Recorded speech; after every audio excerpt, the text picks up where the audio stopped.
Guys, let's talk about detention.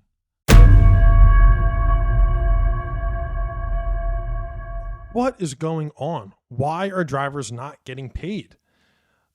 It's one of the easiest jokes to make on the internet is how freight brokers don't pay drivers. And while a lot of those memes and videos and GIFs I see on Twitter are really, really funny, let's look at to why these things are happening. Why are brokers so bad with paying detention? Is there something going on here that more than just meets the eye? Let's get into it. Whether you're a trucker or a broker, you know how competitive the freight market is right now. Customers, shippers are looking to just pay the bare minimum on their freight costs right now. FreightWaves put out that survey this past week. They did a study. They showed up to $1.3 billion has been lost to truckers through avoiding detention pay. A lot of these customers are sifting through quotes that are, within a couple dollars of each other to figure out who they're going to give the load to. When it really comes down to it, if you're a shipper who might take a little bit of time, you're going to go whoever is going to be less stringent on those detention policies. You might be $100, $200 more expensive, but if they know they're not going to hear a peep out of you when it comes to the 6-hour load time they just put a driver through, guess what? More times than not, they're probably going to use that trucker. Now, a big issue that I see with a lot of customers, they hang their hat, their little security blanket, these 4 letters, FCFS. First come, first serve. These shippers think that, you could be waiting in a line on site for 5 hours and your clock doesn't start till your trailer bumps that dock. Now, I'm the first to tell you that that's complete bullshit. But as a broker who's come after shippers more times than I can count for detention pay, the most popular response is, we're 8 to 3 first come, first serve. They were docked and we got them out within 2 hours. Even though they were sitting in a line of 10 trucks from 8 a.m. like they were supposed to be, and the shipper is the one who couldn't get to them until, 4 or 5 hours later. So right there is a major issue that needs to be stopped. I think there definitely needs to be a little bit of more oversight and a little bit more rulemaking in what is considered on-site and waiting to load. I think just because you're a first come, first serve facility does not give you the right to make drivers sit there all day. If that's what's happening, you need to think of a better plan. You need to move to appointments, and if someone misses their appointment, then they can sit there all day and you can work them in when it's convenient. But to just rely on a first come, first serve model is completely unfair to drivers. Now, if you're a broker and you're moving a load and you have, maybe $50, $100, $200 margin, and you're just building that book of business, well, that $200 you owe the driver that the shipper doesn't want to pay you for, that can make or break your week. Hell, that can make or break your job at that company.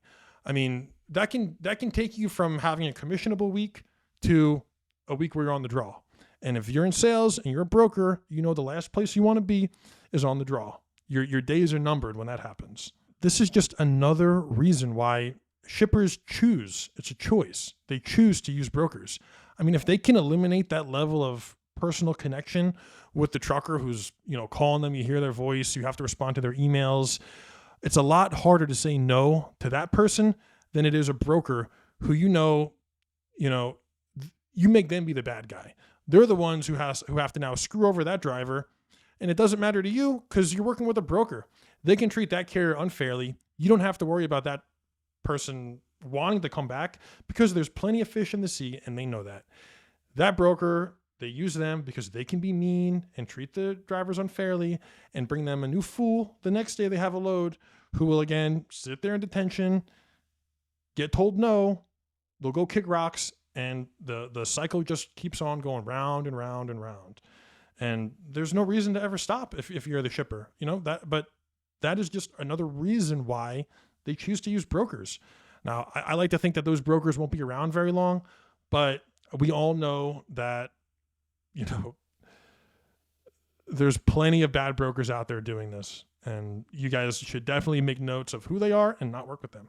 Now, for me, a big issue that I find is that during this freight transaction, typically it's not both the shipper and the receiver who your customer's with and who are paying the bills.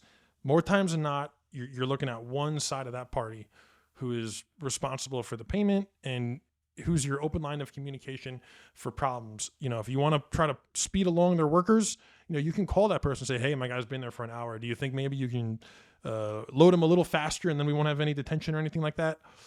But it's very hard to call a receiver who maybe you've never delivered to before. You don't know, you're never going to deliver there again.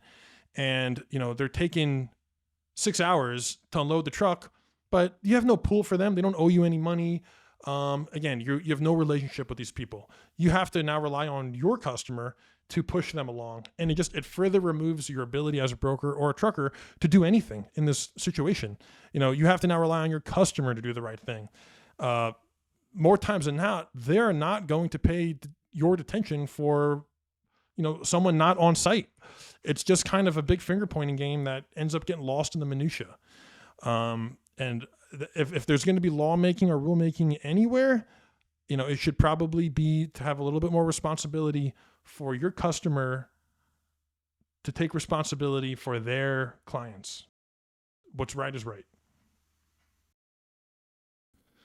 And now, this is just a little topic I'm going to point on with detention, and this is very specific to drayage and port carriers, but I cannot tell you how much detention I've paid at the rail. And again, I don't charge my customers rail or port detention. That's, again, the quickest way to have your freight sent elsewhere. Another reason why customers use brokers. Sometimes you got to eat it. But I cannot tell you how much port detention I've paid due to these guys shutting down the port in the middle of the day for an hour to take a lunch break. Thank you very much. I'm all for lunch. Big lunch guy. I love lunch. But you cannot be shutting down these. Ports and rails are the lifeblood of our country. It's where we get everything in and out. You cannot be shutting it down in the middle of the day for an hour because of a lunch break. The drivers don't take breaks for, they have to work that into their schedule, as does everyone else. And if you're going to be doing that, there needs to be some kind of culpability to square these drivers up. When that adds hours and days to their trip, it's just crazy. The last issue with detention is just, and you see with all industries, there's just not enough manpower these days. The people don't have enough workers in the warehouse to unload and load these trucks fast enough to avoid detention all the time. So what's the solution? Automate it.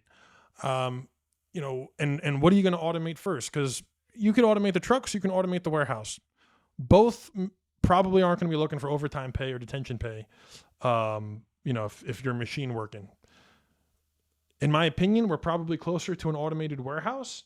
As I stated before, 1.3 billion was lost in detention pay. So if you're either asking for your customers to pay that, or if you're, asking them to hire more workers, both are probably more of an expensive endeavor than to just try to automate these warehouses.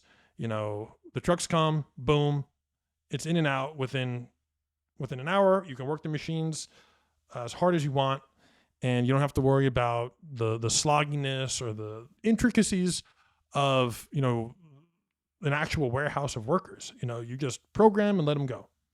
So, if you're looking for a real today solution, that's about the only one I can really think of. And just to wrap up, this is all to say that regardless of the situation, brokers should be paying detention one way or another. But it's the shipper's desire to avoid these payments that's making this whole process difficult. And I explained to you how stressful it is to be a new broker and how easy it is to, act unfairly in a way to protect your own job. It's not the right thing to do, but more times than not, I think this is why brokers have such a bad rap. These new guys don't know how to work with truckers. They don't know how to work through these issues. And the easiest way is to just hang up the phone, block the number, not respond to emails. It's these bad shippers and receivers who are empowering these bad brokers to keep doing what they're doing. They keep sending them freight because they're acting the way that they are. They're sending freight to the guys not billing them for detention when they should be. That's a shipper's dream. If everyone was billing them for detention, they'd have a lot harder decision to make when sending out the freight. But hey, if you're not going to bill me for detention, you're my guy. That's basically what's going on here. So truckers, please report bad brokers, Go on the message boards, report bad shippers. You know, if they're trying to move goods and they look out there and their docks are empty because no one's paying them detention, you know, that's a good way, you know, a couple $100 when the guy's been sitting there 5 hours, you know, it's just doing the right thing. So that's my 2 cents on detention. Brokers, do the right thing. Shippers, do the right thing. Truckers, hang in there. We're pulling for you.